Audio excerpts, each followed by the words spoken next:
Bonjour à tous et à toutes. Être un briseur de cycle signifie que vous êtes la personne de votre lignée ancestrale qui met fin au schéma intergénérationnel destructeur. Vous êtes la personne courageuse qui reconnaît que la façon dont vous avez été élevé vous a été préjudiciable et vous ne voulez pas répéter les mêmes schémas dans votre vie. Ceci est un extrait du livre en anglais. Il n'y a pas la traduction en français malheureusement. Cycle Breaker, A Guide to Transcending Childhood Trauma. Bonjour, je suis Zeynab, je suis thérapeute dans le trauma d'enfance et trauma transgénérationnel. Je suis aussi facilitatrice de breathwork. Aujourd'hui, je vais t'inviter à plonger dans un sujet qui me plaît particulièrement, qui me concerne et qui concerne beaucoup d'entre vous, j'en suis sûre. D'ailleurs, avant de continuer, n'oublie pas voilà, si tu es sur YouTube, de liker, de partager, même si tu es sur le podcast, de laisser un commentaire. Ça aide la chaîne à être bien référencée, à se faire connaître et à connaître mon travail au plus grand nombre. D'ailleurs, en parlant de briseur de cycle, si tu écoutes cette vidéo ou ce podcast avant le 12 janvier, donc le dimanche à 10 heures du matin, heure française, nous avons un breathwork de groupe sur ce thème qui promet d'être très très libérateur. J'ai hâte.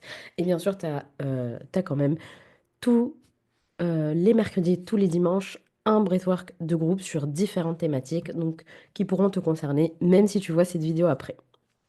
Dans chaque famille, il existe des schémas qui se répètent, des comportements qui sont transmis de génération en génération, souvent sans que personne ne s'arrête pour les remettre en question.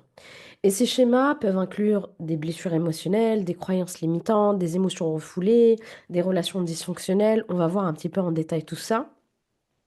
Mais parfois, une personne se lève et dit stop, ça s'arrête avec moi. Cette personne, c'est le briseur de cycle. Et si c'était toi? Peut-être que tu ne sais pas vraiment ce qu'est un briseur de cycle, on l'appelle aussi le mouton noir. Pour moi, c'est un peu la même chose. Le briseur de cycle, en anglais, on l'appelle cycle breaker. C'est une personne qui va décider de manière consciente de rompre avec les schémas familiaux toxiques qui se répètent et qui sont transmis de génération en génération. En gros, il va arrêter le trauma transgénérationnel et il va venir travailler le trauma transgénérationnel. Contrairement à ceux qui acceptent les dynamiques familiales qui sont toxiques, bien sûr, hein, ce qui est positif, on le garde. Ce qui est toxique, on va l'accepter comme immuable, c'est comme ça et pas autrement. Le briseur de cycle, lui, il va prendre conscience de leur impact néfaste. Il va choisir de guérir, de fixer des limites et de créer des relations plus saines. Ça, c'est ce que va faire le briseur de cycle. C'est quelque chose qui est vraiment très, très courageux. Et ça demande de la persévérance, mais ça permet d'offrir un avenir différent aux générations futures qui arrivent ensuite. Parce qu'en fait, briser les cycles peut non seulement améliorer la vie de la personne concernée, mais aussi avoir un impact sur les générations futures, puisque ça permet d'établir des bases plus saines, épanouissantes pour soi-même et pour ses descendants. Et énergétiquement, cela a aussi un impact non négligeable sur les ancêtres. J'ai tellement, tellement, tellement d'exemples à vous partager sur l'impact du travail que je fais avec un client X. Et ensuite, il vient me dire, mais c'est pas possible, mon père, ma mère, mon grand-père, ma grand-mère a fait quelque chose qu'il n'a pas l'habitude de faire. Il a dit non, il s'est exprimé, il a partagé avec moi une émotion, il a été vulnérable, etc. Donc, indirectement, cela a un impact sur vos enfants, sur vos parents, sur votre lignée en général. Je vais vous donner quelques exemples de cycles à briser. Donc, comme je disais, chaque famille, elle porte en elle un héritage, une espèce de valise de croyances, de blessures, d'expériences, de comportements qui sont transmis consciemment ou inconsciemment aux générations suivantes. D'ailleurs, hier, j'ai vu que dans une grande chaîne de télévision, on parlait de trauma transgénérationnel et qu'il y a des preuves maintenant de l'impact sur l'ADN. Et il y a des preuves scientifiques. Donc, on ne peut plus nier, là, en 2025, on ne peut plus, là, je tourne cette vidéo le 3 janvier, on ne peut plus nier le trauma transgénérationnel et l'impact que ça a sur les descendants. Et parfois, cet héritage, il peut être toxique et dysfonctionnel, il peut être limitant, peu porteur, et c'est ça qu'on cherche à rompre, et c'est ça que le briseur de cycle vient rompre. Il est donc fondamental de comprendre l'héritage toxique familial parce que ces dynamiques, elles peuvent s'ancrer vraiment dans le comportement, dans les comportements de l'individu et influencer la manière dont nous percevons le monde, dont nous interagissons même avec les autres. Quelques exemples, je vais t'en donner 6. Premièrement, les traumas, de manière générale. Par exemple, euh, des générations successives ayant vécu des abus physiques, émotionnels ou même sexuels. Je vois ça tellement fréquemment dans ma clientèle. Deuxièmement, une pauvreté intergénérationnelle. Travailler à surmonter justement ces limitations financières ou éducatives transmises par les générations précédentes et la mission du cycle breaker qui vient briser ce cycle de pauvreté dans la famille. Troisièmement, des problèmes de santé mentale. Le briseur de cycle identifie et traite des problématiques comme l'anxiété, la dépression, des troubles de dépendance, des comportements addictifs aussi peuvent rentrer dans cette catégorie et c'est souvent minimisé et ignoré dans la famille. Voilà, de père en fils, il y a de l'alcoolisme, de père en fils, il y a de la cigarette, de père en fils, il y a une addiction à quelque chose ou des problèmes de santé mentale.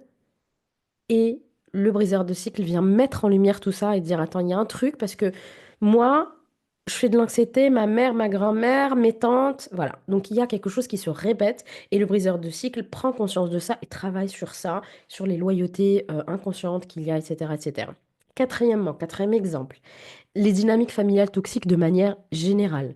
Ça peut inclure des relations codépendantes, du narcissisme, euh, des modes de communication passifs-agressifs, des critiques constantes, un manque de reconnaissance, etc., etc., etc. Voilà. Tout ce qui est toxique et dysfonctionnel dans une famille et qui se répète. Cinquièmement, des conditionnements limitants, de manière générale encore une fois. Donc on va remettre en question des attentes, des valeurs qui ne servent pas ton bien-être. Par exemple, les rôles genrés rigides, les discriminations, etc., etc. On peut remettre en question aussi des croyances telles que il faut souffrir pour être belle, on doit souffrir pour réussir, on doit se tuer au travail, on ne parle pas de nos problèmes aux autres, etc. Les conditionnements limitants sont divers et variés. Et sixièmement, enfin, la répression émotionnelle, ça c'est quelque chose que je vois très très fréquemment. Une gestion des émotions qui est basée sur le refoulement, sur de la colère, ou le fait de ne pas avoir le droit de s'exprimer ou l'espace de le faire. Et aussi, on parle de la honte qui se transmet de génération en génération. Et j'avais fait un épisode particulier sur la honte que je t'invite vraiment à voir et que peut-être, si je me rappelle, je mettrai en barre d'infos. Quelques signes pour savoir si tu es ou non un briseur de cycle. Donc tout ça, peut-être que ça te parle et tu te demandes, est-ce que ça me concerne? Certaines personnes vont ressentir un profond désir de changer les choses, souvent sans comprendre pourquoi. C'est vraiment quelque chose d'inné. Limite, ils sont nés avec. Et c'est peut-être ton cas. C'était le mien avant que je ne mette des mots dessus et que je ne comprenne vraiment, que je comprenne vraiment bien que j'étais dans ma famille dysfonctionnelle pour arrêter certains abus et faire les choses différemment. Bien sûr, cela n'est pas forcément évident, cela demande de mettre des limites, de faire des choix, etc., etc. Voici quelques signes qui pourront te guider et te dire si tu es le briseur de cycle dans ta famille. Premièrement, tu vas te sentir différent des autres membres de ta famille. Tu ne vas pas t'aligner avec certaines valeurs, avec peut-être leur religion, avec certains comportements que tu peux observer. Tu viens en contradiction avec certaines façons de faire. Tu es le premier à rejeter les schémas qui te semblent toxiques, les remettre en question, te dire mais pourquoi on fait ça? Est-ce que c'est OK de faire ça? Voilà. Tu te sens différent, tu réfléchis différemment et tu te poses des questions. Tu remets en question des choses qui sont établies, c'est comme ça et pas autrement. Deuxièmement, tu as un fort désir de comprendre les dynamiques familiales. Donc, je parlais de se poser des questions, c'est ça, tu te poses des questions, tu cherches à savoir ce qui s'est passé dans le passé, comment cela a une influence sur ton présent, tu fais des recherches sur tes ancêtres, sur ce qui s'est passé dans ta famille, tu poses des questions, tu remets en doute, voilà, tu es curieux et tu te poses des questions, tout simplement. Troisièmement, tu ressens le besoin de travailler sur toi, que ce soit à travers la thérapie, le développement personnel, des pratiques spirituelles. Tu es motivé à guérir tes blessures intérieures et tu es en général très très curieux. Tu vas même souvent être le premier à aller en thérapie et tu vas même pousser parfois ta famille à aller en thérapie à cause de personnes qui eux-mêmes, malheureusement, ne sont pas partis en thérapie. Ils n'ont pas été capables de se remettre en question. Mais toi, tu viens faire ça. Quatrièmement, tu veux offrir une vie différente à tes enfants ou à tes futures générations, même si tu n'as pas d'enfants. Tu es déterminé à ne pas transmettre les mêmes schémas. Tu vas lire des livres sur l'éducation bienveillante, sur les neurosciences, sur la parentalité consciente, sur le cododo, sur tout ça, pour te dire, on m'a toujours dit qu'il fallait laisser pleurer les enfants. Moi, ça me dérange. Je vais me renseigner, etc., etc. Ensuite, tu ressens de la résistance ou de l'incompréhension de la part de ta famille. Quand tu essayes de changer ou de fixer des limites ou remettre en question quelque chose qui est établi depuis des lustres, ça va provoquer des tensions. La pieuvre, elle va s'agiter, ça va provoquer des résistances et en général, on va pas accepter ça tout de suite. Si tu remets en question quelque chose d'établi depuis très longtemps, je reprends ma vidéo, j'ai été interrompue par mon enfant alors que j'étais en train de parler voilà, de briseur familial, de briseur de cycle. Voilà, c'est très... ça veut dire, voilà, c'est pas un hasard. C'est pas un hasard. Enfin, le dernier cycle, le dernier signe qui dit que tu brises justement les cycles, c'est que tu fais les choses différemment. Je vais te donner quelques exemples. Tu es le premier à sortir du schéma traditionnel de mariage, par exemple, à refuser une coutume, à refuser une certaine façon de faire, à refuser certaines traditions qui se font dans ta famille, dans ta tribu. Ok? Tu es le premier de ta famille à faire des études supérieures ou au contraire à ne pas en faire. Tu es celui ou celle qui ne souhaite pas reprendre l'entreprise familiale existante depuis 1880 parce que tu as envie de faire quelque chose qui te correspond vraiment. Tu es le premier à devenir auto-entrepreneur ou à avoir une certaine sécurité financière alors que ta famille a toujours été dans la pauvreté, a toujours travaillé pour d'autres personnes, etc. Tu es le premier à ne pas fumer, à ne pas avoir une addiction, ou en tout cas faire le nécessaire pour l'arrêter de, tu es le premier peut-être qui cherche de l'aide. Peut-être que tu as une addiction et justement tu es en train de chercher de l'aide et que tu veux pas continuer dans cette addiction. Tu es celui qui doit reprogrammer son enfance pour être un adulte épanoui et tu t'en rends compte. Tu es celui qui pousse sa famille à avoir une bonne hygiène de vie, qui les encourage à grandir, à guérir, à s'ouvrir. Et souvent, on invite les autres à faire des choses qui nous paraissent essentielles en le faisant nous-mêmes. Ça ne sert à rien de dire fais-le, fais-le, fais-le si tu ne le fais pas toi-même. Juste montre l'exemple. Et souvent, les gens vont se poser la question, vont se dire, c'est bizarre, j'ai remarqué quelque chose qui a changé en lui, j'ai remarqué qu'il va mieux, il a perdu du poids, il a... Voilà. Il y a quelque chose qui a changé. Et s'il y a une autre personne qui n'a pas osé justement faire ce travail que toi, tu as fait avant lui, eh ben, tu vas le pousser à le faire. Et ça, c'est génial. Ce que fait le briseur de cycle est absolument incroyable. Un briseur de cycle, c'est une personne qui va reconnaître les dynamiques fonctionnelles, dysfonctionnelles, pardon, et les traits toxiques. Il va reconnaître même ce qui est fonctionnel, il va consciemment décider de le garder d'ailleurs. Voilà. Il n'est pas question que de se dire c'est dysfonctionnel, c'est dysfonctionnel, c'est dysfonctionnel. Il y a aussi des choses qui sont à garder dans la culture, dans ce qui te plaît, dans peut-être ta religion si tu as envie de la garder, etc. Tu peux remettre par exemple en question ta religion et décider de garder certaines choses et faire ta sauce. C'est très possible aussi. Donc, le briseur de cycle, il va voir un petit peu tout ça, les dynamiques qu'il veut garder, les dynamiques qu'il trouve dysfonctionnelles, les traits toxiques qui existent dans la famille, dans les personnes, dans la culture, les coutumes, les habitudes, etc. Et il va remettre en question tout ça pour qu'il puisse justement guérir, aller mieux et arrêter les cycles d'abus ou les traumas qui vont se transmettre de génération en génération. Mais démanteler ces dynamiques familiales ou même les remettre en question, c'est pas un travail qui est évident, ça peut être compliqué et il ne va pas forcément être accepté et bien accueilli dans la famille en question. Ça peut arriver, mais c'est assez rare. C'est là où la dynamique du briseur de cycle mouton noir rentre en jeu. La famille elle pourra même te dire, tout allait bien avant toi, pourquoi est-ce que tu viens chercher des problèmes? La famille n'a pas forcément la volonté ou ne se rend pas compte des schémas toxiques qui se répètent et qui se répètent de manière vraiment automatique sans même se poser de questions. Le briseur de cycle, il est là pour mettre en lumière tout ça. Il va briser les illusions de cette famille pseudo-parfaite. Il va parfois, souvent, être jugé, ressentir de la honte, beaucoup de culpabilité. Et la famille va tout faire pour détruire cette mise en lumière en ridiculisant la personne, en la gaslightant, euh, en la culpabilisant. Ils vont lui faire croire qu'elle invente tout ça, qu'elle exagère, qu'il ne fait que râler, etc., etc. Le bourreau veut se faire passer pour la victime et le bouc émissaire devient la pire des espèces. Ça, c'est ce qui se passe en général. Parfois, c'est différent, mais en général, c'est ce qui se passe. Plus ou moins, de manière plus ou moins agressive et difficile. Les blessures familiales, sous toutes ces formes, vont se répercuter sur les générations à venir. Comme j'ai pu en parler précédemment, les traumas, la maltraitance, les abus, l'immaturité émotionnelle, l'immaturité tout court, les schémas nuisibles, etc.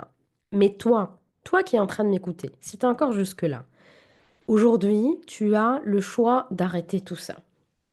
Et arrêter des cycles longtemps répétés, ce n'est pas une mince affaire. Quand tu n'as pas connu une structure saine, il est compliqué de s'aimer. Tu vas pas t'aimer du jour au lendemain, tu vas pas être aligné avec toi-même du jour au lendemain, ressentir la compassion, mettre des limites, etc. C'est pas simple, mais c'est absolument merveilleux. Et tu le fais non seulement pour toi, mais aussi pour tes enfants, que tu en aies ou pas. Le chemin du briseur de cycle est exigeant, mais les récompenses sont immenses. Et j'ai déjà reçu des personnes qui me disaient pourquoi je vais briser le cycle, me casser la tête, sachant que j'ai pas envie d'avoir des enfants. Tu le fais non seulement pour toi, mais tu le fais aussi parce que tu libères ta famille. Et en plus, tu as pris conscience de ça. Est-ce que tu vas sincèrement réussir à dormir et à ne rien faire si tu as pris conscience du toxique? Je ne crois pas. Donc quand tu te rends compte de tout ça, tu te libères, tu transformes ta vie. Tu deviens plus aligné avec tes valeurs, tu crées une existence qui est authentique et respectueuse de ton essence et de qui tu es vraiment, au-delà des valeurs de ta famille ou de ton groupe. Tu inspires aussi les autres. Comme je l'ai dit tout à l'heure, ton courage, il peut inciter d'autres membres de ta famille à amorcer justement leur propre transformation. Tu peux inspirer ton entourage, tes amis, tes clients si tu es thérapeute. Tu peux offrir un avenir différent aux prochaines générations. Parce qu'en changeant tes schémas, tu ouvres la voie à des relations plus saines, à une meilleure qualité de vie pour toi et tes enfants. Tu normalises les relations fonctionnelles, la réciprocité, tout ce qui est sain, et tu déconstruis le rapport que tu as à l'autre. La toxicité et tout ce qui est dysfonctionnel n'ont plus leur place dans ta vie. C'est, euh, est-ce que c'est pas incroyable? Est-ce que tu vois quelque chose de plus fort que ça?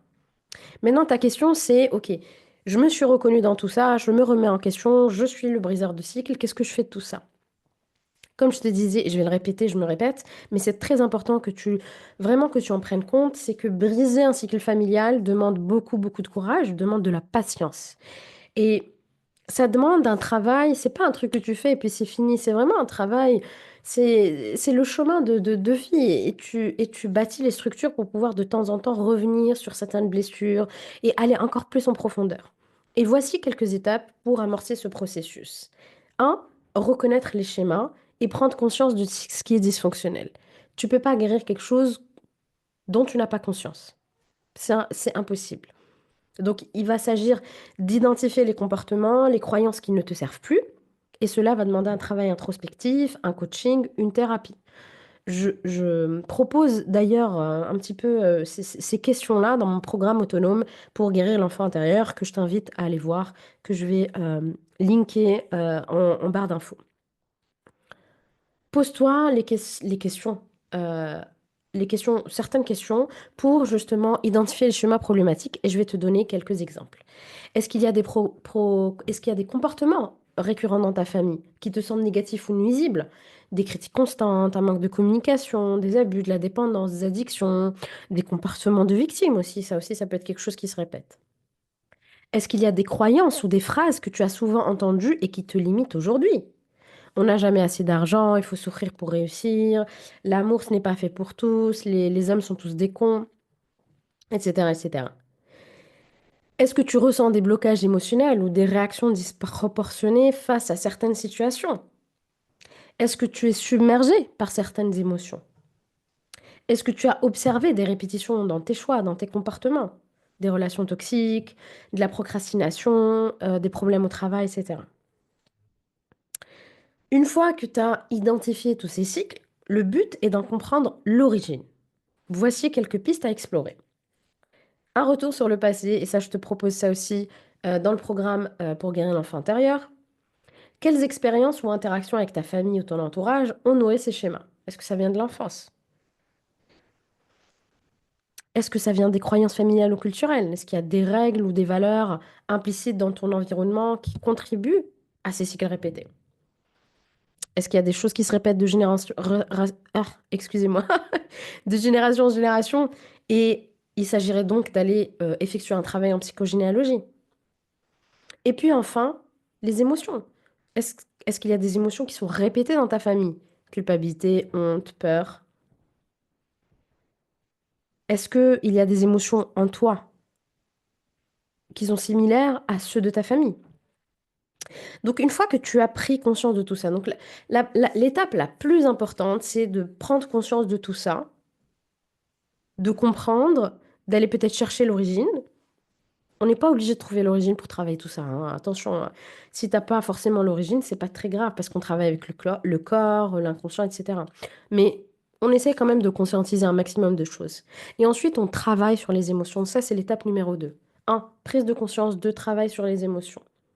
J'en parle souvent, je le répète fréquemment, mais pour guérir, il y a besoin de ressentir. C'est non négociable pour moi. Parce que si tu ne ressens pas, ça reste figé en toi, ça cristallise, et forcément, tu vas le transmettre inconsciemment. C'est dans ton ADN.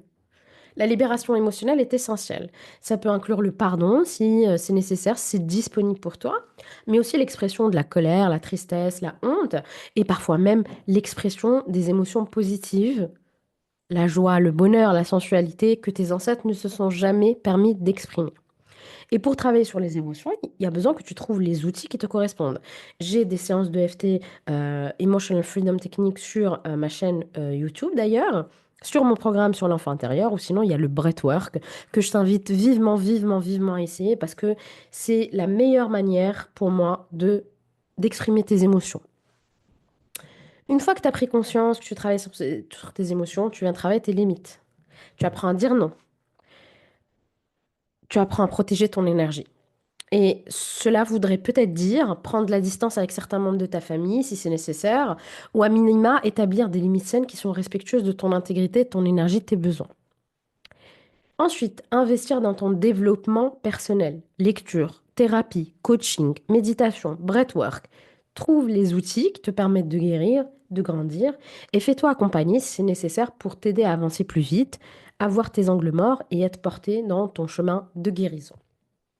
Cinquièmement, construire de nouveaux schémas. Une fois que tu as identifié ce que tu ne veux plus, crée des règles et valeurs qui reflètent la vie que tu souhaites.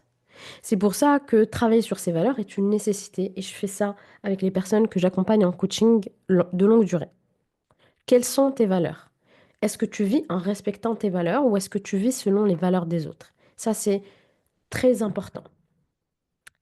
Ensuite, quels outils pourraient t'accompagner? Numéro un, je le mettrai en vraiment le plus important, l'autocompassion. Adopter une attitude bienveillante envers toi-même, surtout face aux moments difficiles. C'est selon Christine Neff, qui est une psychologue américaine. Elle parle énormément d'autocompassion. Je te recommande vivement ses travaux. Selon elle, c'est la capacité à être bienveillant envers soi-même dans les moments de souffrance ou d'échec, plutôt que de se juger durement. Et ça repose sur trois piliers: la bienveillance envers soi-même, la reconnaissance de l'humanité partagée et la pleine conscience de ses propres émotions. Et ça t'aide à cultiver une relation positive avec toi-même en remplaçant l'autocritique, ce inner critic, ce critique intérieur, par une attitude de soutien, de compréhension et de compassion, de bienveillance envers soi-même. Ça permet de mieux gérer les difficultés de la vie avec résilience et équilibre émotionnel. D'ailleurs, si le principe de l'autocompassion t'intéresse, je te recommande son livre.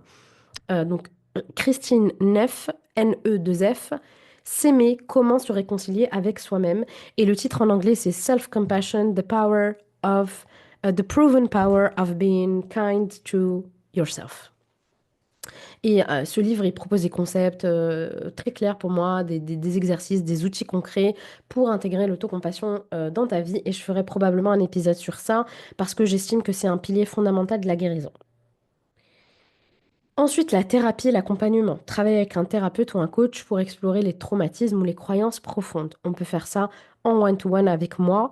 Je te laisse toutes les infos en barre d'infos. Le breathwork, trauma informé. Pas n'importe quel breathwork, pas n'importe quelle manière de respirer. C'est un excellent moyen de s'abandonner à la vie, de prendre conscience de ces schémas répétés via l'état modifié de conscience, de faire un travail avec les ancêtres et d'exprimer, de libérer émotionnellement et de libérer aussi le corps de tout ce qui est traumatique et qui a été cristallisé dans le corps.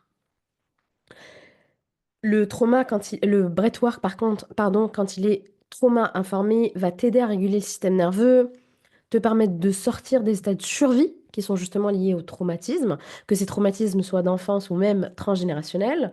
Et ces états de survie alimentent en fait les cycles toxiques. Le breathwork qui va favoriser la libération des émotions qui sont piégées dans le corps, ce qui va du coup réduire l'impact des traumatismes non résolus. Ça va t'aider aussi à améliorer la conscience que tu as de ton corps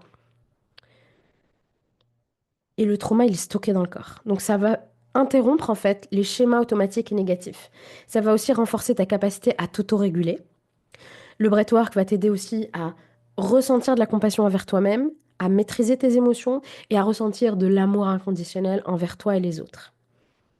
Et enfin, il va te permettre de réécrire les réponses émotionnelles conditionnées et ça va briser les cycles répétitifs de souffrance. Le breathwork pour moi est peut-être l'outil le plus formidable que j'ai rencontré jusqu'à présent. Et je suis dans le développement personnel depuis 2012, donc je te laisse un petit peu faire le calcul. Journaling, écris sur tes ressentis, tes pensées, tes comportements pour mieux les comprendre. Qu'est-ce qui déclenche tes émotions? Qu'est-ce qui est déclencheur de tes émotions difficiles, compliquées? Quels sont les schémas que tu veux transformer? Est-ce qu'il y a des affirmations positives qui pourraient remplacer les croyances limitantes? Ensuite, des pratiques somatiques qui vont t'aider à réguler tes émotions en lien avec le trauma et les réponses automatiques. Développer de nouvelles habitudes. Introduire des comportements opposés à ce que tu as connu. Par exemple, communiquer de manière ouverte au lieu d'éviter les conflits. Apprendre à poser des limites pour te protéger. Apprendre à dire non, alors que personne dans ta famille ne sait dire non. Ressentir les émotions et créer une vision nouvelle. Comment est-ce que tu voudrais te sentir émotionnellement, physiquement, mentalement? Quel comportement voudrais-tu incarner dans tes relations, dans ta vie pro? Quels exemples voudrais-tu offrir à tes enfants, à ton entourage? Briser les cycles toxiques demande du temps, de l'effort et parfois des rechutes. Rappelle-toi que chaque petite étape compte et célèbre tes progrès, même les tout petits. La route peut être semée d'embûches, mais rappelle-toi que tu n'es pas seul. Je te promets que tu n'es pas seul. Chaque pas que tu fais vers la guérison est un acte d'amour pour toi, un acte d'amour pour tes ancêtres, un acte d'amour pour les générations à venir, même si tes enfants sont déjà là. Le pouvoir de transformation est entre tes mains. Ma question c'est, qu'est-ce que tu attends pour commencer? Et si tu ne sais pas par quoi commencer, contacte-moi via mes réseaux sociaux, via mon site pour qu'on travaille ensemble. J'espère que cet épisode t'a plu. N'hésite pas à le partager au plus grand nombre pour que tous les briseurs de cycles qui pensent être seuls se rendent compte qu'en fait, ils ne le sont pas du tout. Merci de m'avoir écouté et à très vite. Ciao, ciao.